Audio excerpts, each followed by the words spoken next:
Usually malaking date eh. So masyado naman. Yung isa kasi ganyan eh, pag malaking titig dito, tapos malaking titig dito. Hindi nakakatakot. Malilito. Pero ganyan kasi dapat ang ano niyan, itsura. Okay po. Para at least, di ba? Kita-kita. Ibig sabihin, pero wala yan. Ano yan? Ano to? Isipin niya, ma'am. Bawa, siyempre nakalagay naman dito variable cost, di ba? Pero isipin mo yan pag walang ano. Katulad to. Ano to? Malilito yung magbabasa. Selling price, ganito. Kasi siyempre, yung mga nakakaintindi, yung hindi. Yun, hindi ko. Yan, gawin nyo. Isipin mo na yan. Kaya naman, pinayos ko pala dyan. Na ito, isa pa. Hindi ako na lang mag-ayos ito. Pag ano, ma'am, ang umpisa yan, ma'am, dapat malaking titik, no? Opo. Ano mo?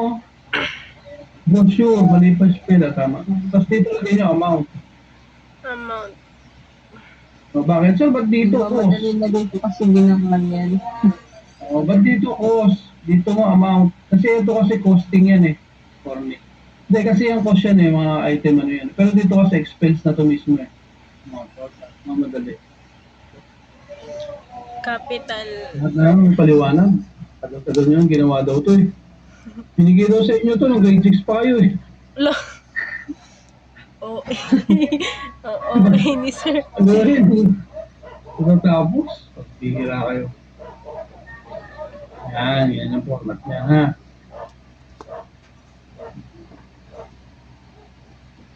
Yes.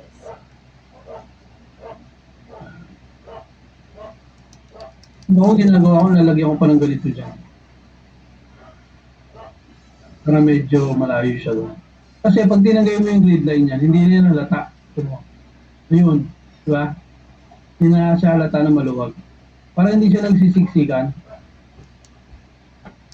Opo. Hindi siya halata na pag walang grid line. Tapos kukopay nyo lang siya. Okay, buo na. Control C. Ulit-ulit ko ito, baka makalimutan nyo ha. Face special. Picture. Ayun. Isang buo na siya. Di ba? Ayun no. Di ba ang ganda tingnan? Nakaganito siya. Opo.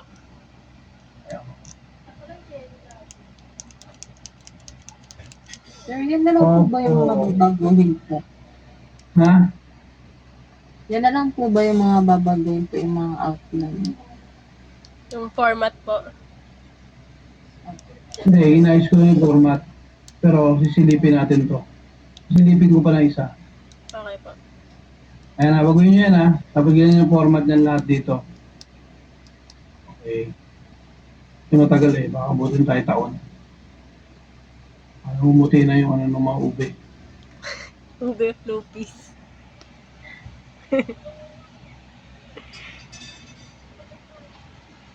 Baka maging ano sila eh.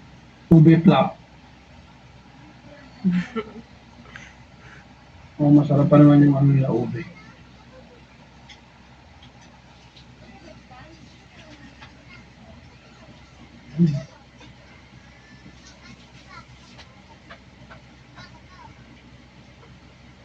Kasi kayo,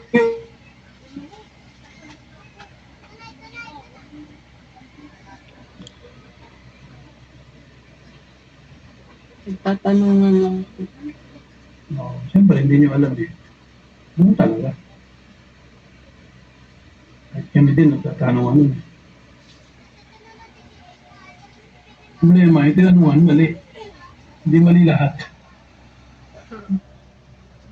Maswerte nga kayo ngayon eh. Kasi may mga internet na eh. Kami dati, naku po, maghahanap pa talaga kami. Ano rin? Kung saan pwede. Kung may libro, library, books. Pag walang libro, patay. Pag hindi ka nakabili ng libro, mas madamot yung mga klase mo, todas ka. Sa inyo, halos ano na eh. Nandiyan na lahat eh. Google mo lang yun. Pag hindi mo alam, ganun lang yung simple yun eh. Pag hindi nyo alam, i-Google nyo. O kaya YouTube nyo. Ituturo na sa inyo dahan-dahan. Ito okay lang yun, may decimal. Bakit? Kasi iba kasi may mga decimal yun.